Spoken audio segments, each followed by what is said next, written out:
Welcome to the Hashimoto's Doctor Podcast. You're now part of a growing community of people determined to take their health back through education and self-empowerment. But because of the healthcare system today, we don't have access to the types of healthcare that we want. So we have to do things differently. We've got to do things smarter, and we do that by becoming our own advocates. This podcast will give you the perspective and thoughts of one of the world's leading Hashimoto's doctors. So let's get started.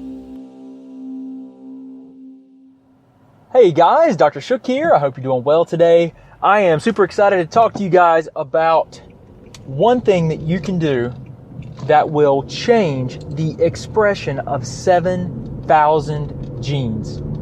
I mean, guys, this is huge. 7,000 genes. One thing that you can do to change 7,000 genes, the expression of 7,000 genes in a very positive way. And a lot of these changes appear to be in areas on your DNA that will encourage the down regulation of inflammation. I mean, there's so many different potential applications here, but we know that doing this one thing has a profound impact on your genetic expression.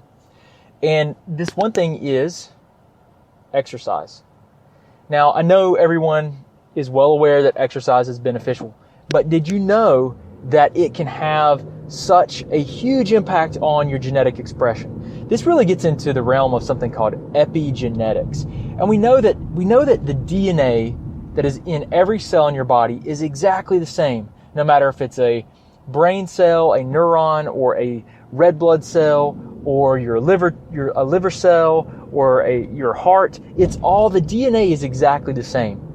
What changes and causes the expression of that DNA to be different, and for a cell to grow into a heart cell, or a neuron, a nerve cell, or a liver cell, is that the genetic expression is different.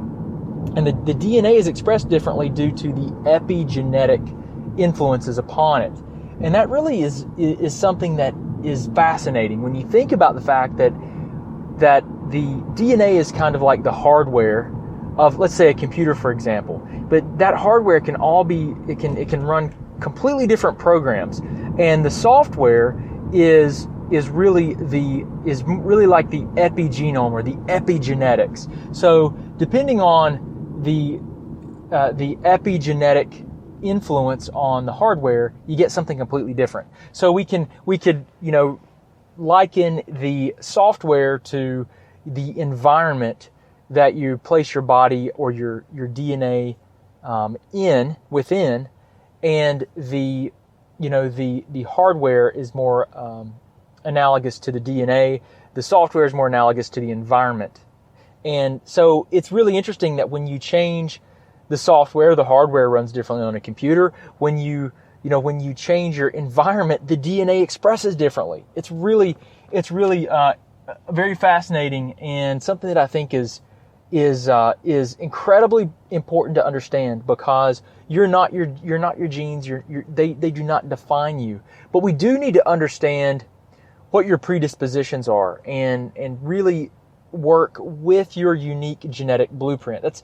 I'm currently in a genomics training program that is really designed to help us understand the gene uniquenesses, these things called genetic SNPs or polymorphisms, and how to look at those and look at the individual and tailor a plan that is very specific and unique to their genetics. And it's really a fascinating realm of science that is exploding, and that I think is where we're going to get the most precise medicine and precise plans and dietary plans, everything that's unique to you and more specific to you, because that's really the future of medicine. Is how can we create the most precise and specific intervention or plan to help someone have the most optimal health, right? I mean, that's really the ultimate goal, to be as specific as possible versus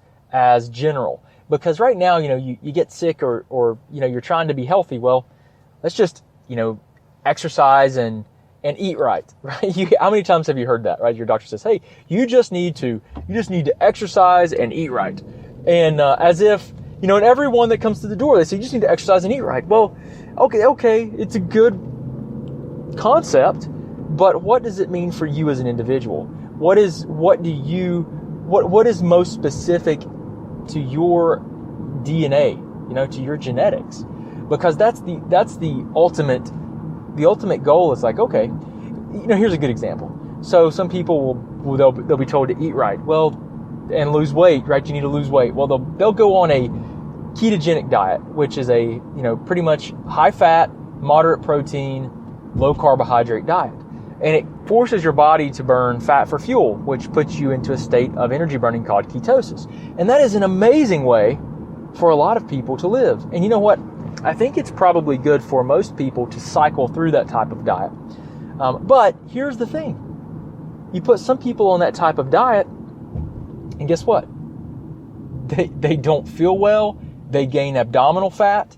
Their lipids, their fat profiles look terrible. When you look at their their NMR test, the nuclear magnetic resonance, it's a test that looks at the droplet size of your cholesterol, which is actually what you need to do if you're really trying to figure out your lipids and whether you're at risk for heart disease. You need to look at the NMR profile, the droplet size, and look at your genetics, the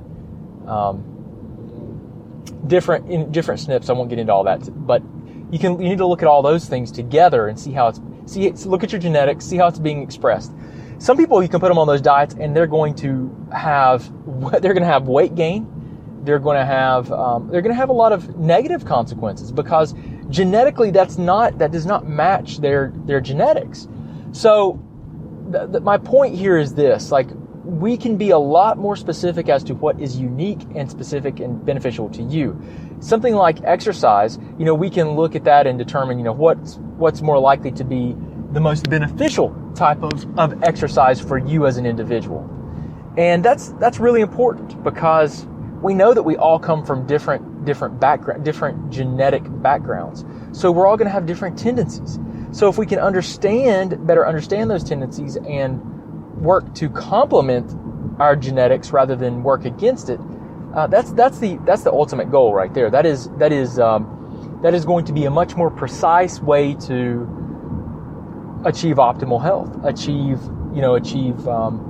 achieve better health, even if you're struggling to improve it, right? So that is really, I think that's the future of healthcare, is taking this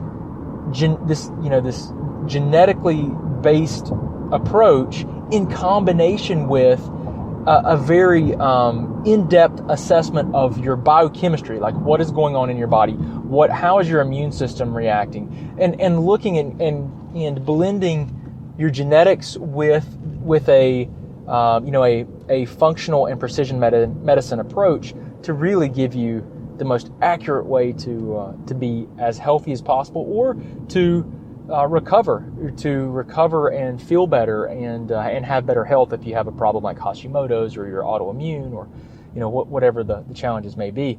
But I just wanted to kind of share that with you guys and really let you know that just one thing, guys, exercising. Now, the study that I'm referencing there, where they showed a change in 7,000 genes, what they actually looked at was how did chronic exercise, so exercise over a period of 6 months, that was which meant exercising 3 days per week, right? 3 days per week for 6 months.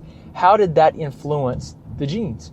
And what they found was that it was really a profound impact, and it was hugely positive and amazing, quite frankly. So exercise affect 7,000 genes. So guys, get outside, walk, do what you love, do something that makes you feel good, and start changing your genetic expression. Anyway, guys, hope this helps you to better understand some ways that you can start to take your health back. I really appreciate you hanging out with me. Please do let us know. If there's anything you guys would like to know about, you can find us on Facebook. You please review us if you found value in this. If there's, if you think we can do better, if there's things that you'd like for us to do better, please do reach out to us directly and let us know how we can do better, because we want to, and we want to try to add value to your life every day. I appreciate you hanging out with me and listening to my random thoughts and things that pop in my head, new things I'm learning about, and I hope it helps you to live a better life. Anyway, until next time, guys, have a wonderful, wonderful day. Thanks. Thanks so much for listening. We hope you enjoyed hanging out behind the scenes with Dr. Shook. You can also talk with and learn from Dr. Shook through Facebook Live on our Facebook page at the Office of Dr. Brad Shook. Don't forget, you can also get access to our videos, guidebooks, and thyroid programs at www.drbradshook.com. Oh yeah, and don't forget one more thing. We can change the world one person, one family, and one community at a time. Until next time, remember, today is your day, and no one will tell you who you are and what you can be.